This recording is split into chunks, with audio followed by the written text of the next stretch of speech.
அனைவருக்கும் இனிய மாலை வணக்கம். மேடையில் அமர்ந்திருக்கும் பெரியவர்களை வணங்கி,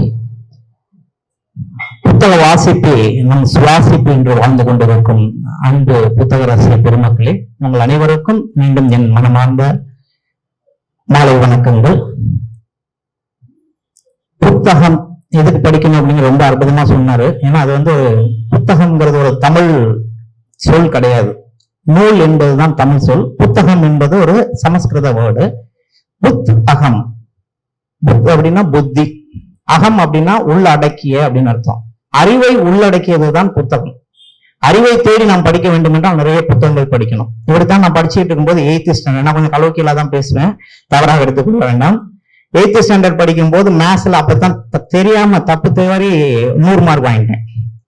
ஒரு தடவை தெரியாம 100 மார்க் வாங்கிட்டேன். ஏன்னா ஆவரேஜ் ஸ்டூடெண்ட். நான் 100 மார்க் வாங்கின உடனே எங்க சார் ஒரு புத்தகம் பரிசா கொடுத்தாரு. என்னன்னா இதை பெருசுன்னா பரிசுனா ஏதாவது பெருசா கொடுப்பாங்கன்னு பார்த்து ஒரு புத்தகத்தை கொடுத்து கொப்புன்னு ஆஃப் ஆயிட்டாரு அப்படின்னு பார்த்தேன். அப்ப சொன்னார், படித்துப்பார் அதன் ருசி தெரியும் அப்படின்னாரு. அவர் சொன்ன வார்த்தை என்ன அப்படின்னா, படித்துப்பார் அதன் ருசி தெரியும் அப்படின்னு. நானும் படிச்சேன். அற்புதமான புத்தகம், சோமவல்லியப்பன் அப்படின்னு ஒரு அற்புதமான ஒரு எழுத்தாளர் எழுதிய ஒரு புத்தகம். உறுதி மட்டுமே வேண்டும். வாழ்க்கையில ஒரு நாளைக்கு ஒரு நேரம் மட்டுமே சாப்பாடு, அதுவும் பள்ளிக்கூடத்துல கிடைக்கிற மதிய உணவு தான் சாப்பாடு. இதுதான் என்னோட 10ஆம் வகுப்பு வரை நான் சாப்பிட்டு வளர்ந்தது. அரசு பள்ளியில் பயின்ற மாணவன். 8ஆம் வகுப்புலதான் எனக்கு அந்த கையில அந்த புத்தகத்தை, உறுதி மட்டுமே வேண்டும், எதுக்கு வாழ்க்கையில ஜெயிக்கணும்னா உறுதி மட்டுமே வேண்டும் அப்படின்னு ஒரு புத்தகம் கிடைச்சது. படிக்க ஆரம்பிச்சேன். கனவு மாறிடுச்சு.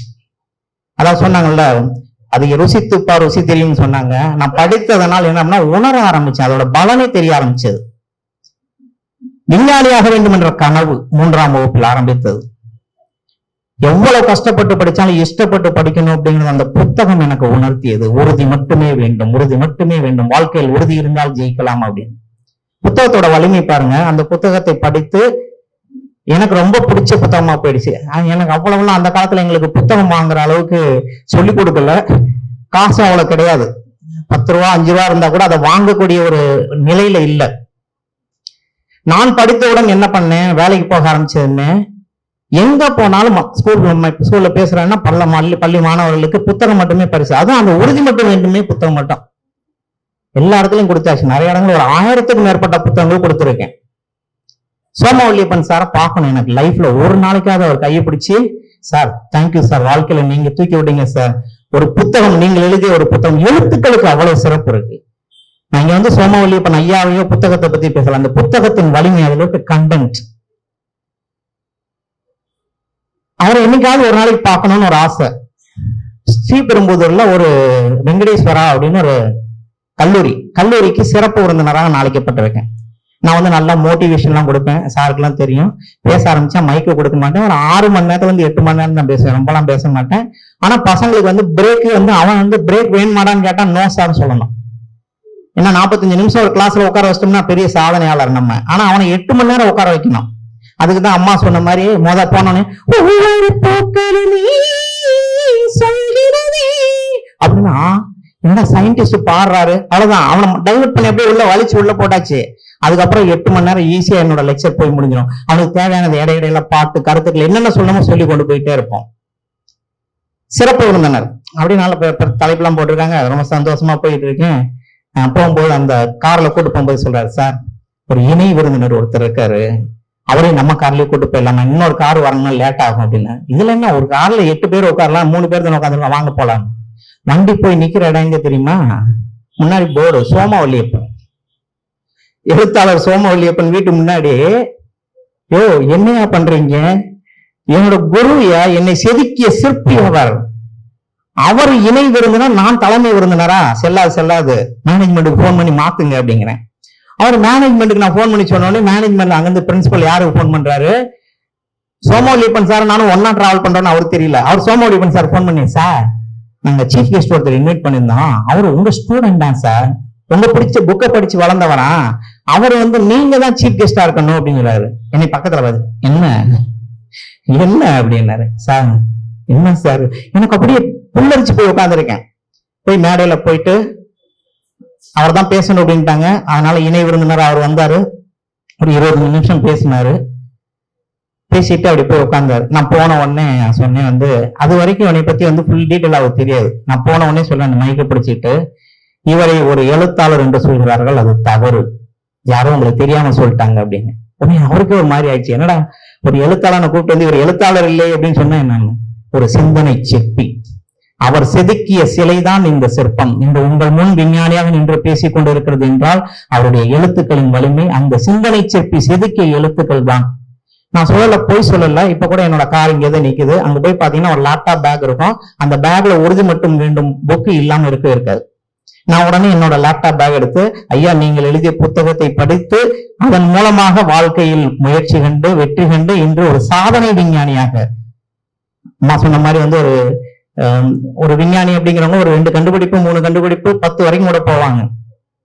இந்தியாவிலேயே வந்து பாத்தீங்க அப்படின்னா வந்து மிக அதிக அளவில் கண்டுபிடிப்புகளை நிகழ்த்தி பேட்டன் ரைட்ஸ் சொல்லுவாங்க இல்லைங்களா, அது மாதிரி வந்து 65 கண்டுபிடிப்புகள் என் பேர்ல வந்து.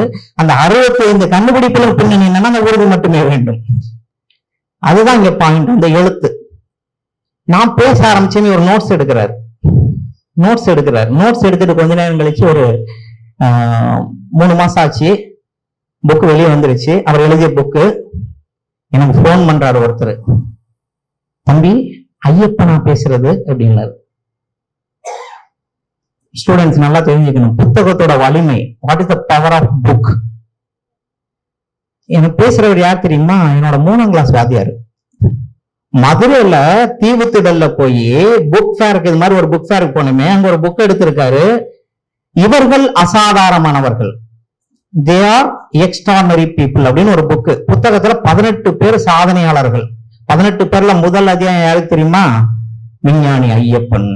மனதில் விழுந்த விதை. நான் சொன்ன கதையை அப்படியே அந்த கதையை அங்க எழுதி 18 பக்கத்துல ஒரு கதையா எழுதிட்டார். இதுல என்ன கதை, நான் எங்க போனாலும் என்னோட ஆசிரியர் பேர் சொல்லாம இருக்க மாட்டேன், கிருஷ்ணமூர்த்தி என்ற ஆசிரியர் அப்படின்னு சொல்லியிருக்கேன். இந்த புக்கை எடுத்து படிச்சவர் யாருன்னா கிருஷ்ணமூர்த்தி வாத்தியார். அவர் புத்தகத்தை எடுத்து படிச்சு பார்த்துட்டு, அவருக்கு எங்க ஐயப்பன் ஒரு ஸ்டூடெண்ட் நம்மகிட்ட படிச்சானே தெரியல. நம்மளை பத்தி எல்லாம் போட்டிருக்காங்க, பட்டி வெண்பட்டி போட்டிருக்கு, கிருஷ்ணமூர்த்தி வாத்தியார் போட்டிருக்காரு, அப்ப இவனத்தான் இருக்கும் அப்படின்னு ஒரு முடிவு பண்ணிட்டு எங்க போன் பண்றாரு, அந்த புத்தக பதிப்பாளருக்கு போன் பண்றாங்க. இது மாதிரி வந்து இதுல எழுதியிருக்க அந்த முதல் கதையில வர ஐயப்பனோட நம்பர் எனக்கு வேணும் அப்படின்னு கேட்டுட்டு அங்க இருந்து உடனே எனக்கு போன் அடிச்சு என்ன கேட்கிறாரு, நீ என்ன யாரும் தெரியுதாயா அப்படின்னாரு. சார் கிருஷ்ணமூர்த்தி சார் தானே அப்படின்னு. 43 வருடம் கழிச்சு எங்க வாத்தியார்ட்ட பேசுறேன். ஆனா எனக்கு மனசுல எப்படி பதிஞ்சிருக்கு, அப்படியே கிருஷ்ணமூர்த்தி வாத்தியார் தானே அப்படின்னு. ஒரு 2 நிமிஷம் சைலன்ஸ். அப்படியே அந்த பக்கம் சைலன்ஸ். சார் சார் கொடுங்க. அவர் சொன்னாரு, பிறந்ததின் பயனை நான் அடைந்து விட்டேன். ஒரு மாணவன் 43 வருடம் கழிச்சு என்னோட உயர்வுக்கு என்னோட ஆசிரியர் தான் காரணம் சொல்லி எழுதி, அந்த வாத்தியார் தான் போன் பண்றான்னு கூட தெரியல. நான் போன் பண்ண உடனே கிருஷ்ணமூர்த்தி ஆசிரியரான்னு கேட்டேன் பாருங்க. அவ்வளவு சந்தோஷம். புத்தகத்திற்கு அவ்வளவு வலிமை. கலாம் நானும் ரொம்ப நெருங்கிய நண்பர்கள். அப்துல் கலாம் ஐயாவும் நாங்க ரொம்ப நெருங்கிய நண்பர்கள். நானும் அவரு ஒரே மேடையில பேசியிருக்கோம். அவர்கிட்ட வந்து ஒரு பெரிய கிஃப்ட் வாங்கினேன். என்ன அப்படின்னா வந்து அவருக்கு பிடிச்ச மாதிரி பேசினா கிஃப்ட் யாரும் கொடுப்பாங்கல்ல. அவர் வந்து வெற்றியின் ரகசியம் பத்தி பேசுறாரு. நான் பேசின டைட்டில் ஏணிப்படிகள், வாழ்க்கையில் என்னை ஏற்றி விட்ட ஏணிப்படிகள்ங்கிற டைட்டில் ஒரு கவிதை நல்லா பேசி முடிக்கிறேன்.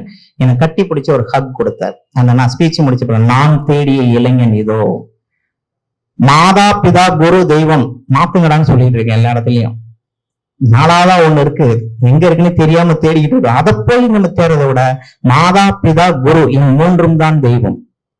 இந்த 3ம் தெய்வமான நீங்க உங்களுக்கு கத்துக் கொடுத்த ஆசிரியர்ல மதிங்க, பெற்றோர்ல மதிங்க, வாழ்க்கையில ஜெயிக்கலாம் அப்படின்னு அந்த பாடங்கள்லாம் நான் சொல்லி கொடுத்து பேசுனதை வச்சு அப்ப சொன்ன ஒரு வார்த்தை, இவன் தான் நான் தேடி அந்த இளைஞன். அப்ப ஒரே ஒரு வார்த்தை கேட்டார். நான் சொன்னேன், ஐயா புத்தகம் படிப்பது என்பது எவ்வளவு சுவையான ஒரு விஷயம் அப்படின்னு. படித்துப்பார், அதன் ரகசியம் புரியும்னாரு.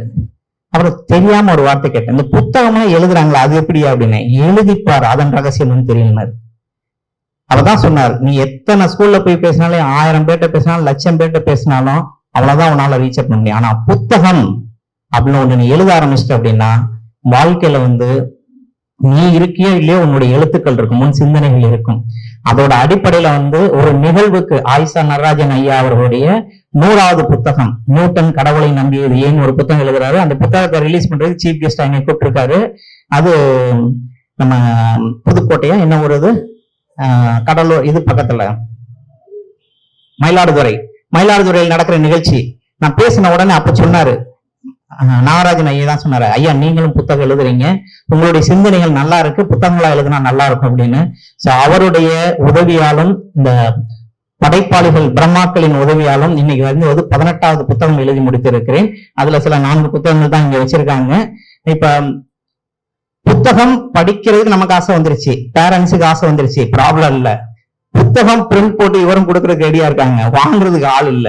காரணம் என்ன அப்படின்னா 1000 ரூபாய் செலவு பண்ணி பிஸ்ஸா வாங்கி சாப்பிடுறதுக்கு காசு இருக்கு, 400 ரூபாய் செலவு பண்ணி ஒரு சிக்கன் பர்கர் வாங்கி சாப்பிட காசு இருக்கு, 80 ரூபாய் கொடுத்து ஒரு புக் வாங்கி கொடுக்கறது மட்டும் வசதி இல்லை. பேரண்ட்ஸ் பாத்தீங்கன்னா புக் வாங்கணும்னா அவ்வளவு யோசிக்கிறாங்க. சோ இது வந்து அரசு பள்ளி மாணவர்களுக்கு இன்னும் வந்து ஒரு சாபக்கேடு, அவங்களுக்கு புத்தகம் படிப்பதற்கு வாய்ப்பு கிடைப்பதில்லை அரசு பள்ளிகள். சோ இதை நாங்க முன்னெடுத்து இப்போ ஒரு ரீசெண்டா ஒரு ப்ரோக்ராம் போட்டிருக்கோம். அந்த ப்ரோக்ராம் மூலமா வந்து 175 அரசு பள்ளிகளை தேர்ந்தெடுத்து, கொஞ்சம் செல்ஃபிஷ் தான் வச்சுக்குவாங்களேன், நான் எழுதிய அந்த 18 புத்தகங்களையும் அவங்களுக்கு கிஃப்டா கொடுக்கணும். எத்தனை மணிக்கு? நான் காலையில 4:30 மணிக்கு ஒரு மெசேஜ் போறேன் என் ஃப்ரெண்ட்ஸுக்கு எல்லாம் வந்து, I am planning to make this program to make the childrens to start reading the books. அவங்ககிட்ட ஒரு ஹாபி கொண்டு வரணும், புத்தகம் படிப்பதுங்கிறது ஒரு கலையாக இருக்கணும். காலையில எந்திரிச்சு பல்லு துளக்குறோம் இல்லைங்களா, அது எப்படி பிராக்டிஸ், அது மாதிரி டெய்லி 1 மணி நேரம் புத்தகம் படிக்கணும் குழந்தைகளுக்கு பழக்குங்க. சோ அப்படி சொல்லி கொடுக்கும் போது வந்து பாத்தீங்கன்னா அந்த காலையில் 4:30 மணிக்கு மெசேஜ் பண்ண ஃப்ரெண்ட்ஸுக்கு மெசேஜ் போட்டுட்டு கேட்கறேன், ஒன்னு எவ்வளவு வரும் ஒரு செட்டு புக்கு அப்படின்னா, ஒரு செட்டு புக்கு 1000 ரூபாய் வரும் அப்படின்னு. காலையில 9:30 மணிக்கு நான் சுவிட்ச் ஆஃப் பண்ணிட்டு படுத்துறேன். 9:30 மணிக்கு போயிட்டு மதுரையில போயிட்டு மொபைல் ஆன் பண்றேன், என்னோட அக்கௌண்ட்ல பாத்தீங்கன்னா 1,75,000 ரூபாய். கிட்டத்தட்ட பாத்தீங்கன்னா ஒரு 40ல இருந்து 50 பேர் எனக்கு பணம் அனுப்பிச்சிருக்காங்க. சோ உடனே நேரா சாருக்கு ஒரு ஆர்டர் போட்டேன், 175 செட்டு ஆர்டர் போட்டு இப்ப எல்லாம் வந்து ரெடி ஃபார் டெலிவரி. சோ புத்தகங்களை படிப்பது மட்டுமல்ல, புத்தகங்களை பரிசாக கொடுங்கள். உலகின் தலை சிறந்த பரிசு புத்தகம் தான். நீங்க எந்த ஒரு குழந்தைக்கு ஒரு பரிசு கொடுத்தாலும், ஒரு பர்த்டே கிஃப்ட் கொடுத்தாலும், புக்கை கொடுத்து பாருங்க, 4 தடவை நம்ம ஒரு மாதிரி பார்ப்பான், என்னடா இதெல்லாம் ஒரு கிஃப்டா அப்படின்னு முதல்ல பார்ப்போம். அதுக்கப்புறம் அதை தொட்டு பார்க்கும்போது ரியலைஸ் பண்ணும்போதுதான் அதோட உண்மையான அந்த நோக்கம் தெரியும். நல்ல எண்ணங்கள் நல்ல நோக்கங்களுடன் பாசிட்டிவ் எனர்ஜியோட நம்ம ஒர்க் பண்ணால் பாசிட்டிவாவே இருக்கும் என்பதற்கு இந்த புத்தக கண்காட்சி வந்து ஒரு சாட்சியாக இருக்கும் என்று சொல்லிக்கொண்டு, இந்த அற்புதமான வாய்ப்புக்கு, ஏன்னா வந்து நான் ஒரு புத்தக விரும்பியை புத்தக ஆசிரியனாக மாற்றிய என்னுடைய நண்பர் நாகராஜன் அவர்களுக்கும் ஆயிஷா நடராஜன் அவர்களுக்கும் என் மனமார்ந்த நன்றியை தெரிவித்துக் கொண்டு, இங்கு வந்திருக்கும் அனைத்து குழந்தைகளும் நீங்களாம் சாதாரணமா வந்து ஆள பிறந்தவர்கள் அல்ல, அளப்பிறந்தவர்கள் அல்ல, சாதிக்க பிறந்தவர்கள் என்பதை உணருங்கள். சாதிக்க வேண்டும் என்றால் புத்தகம் படியுங்கள். பாட புத்தகங்கள் மட்டும் இல்ல, மேத்ஸ் சயின்ஸ் மட்டும் இல்ல, எல்லா புத்தகங்களும் நல்ல புத்தகங்களை தேடி தேடி படியுங்கள். கண்டிப்பாக அறிவு வளரும் என்று சொல்லிக்கொண்டு, இந்த அற்புதமான வாய்ப்பிற்கு நன்றி கூறிக்கொண்டு உங்களிடம் விடைபெறுகின்றேன். நன்றி, வணக்கம்.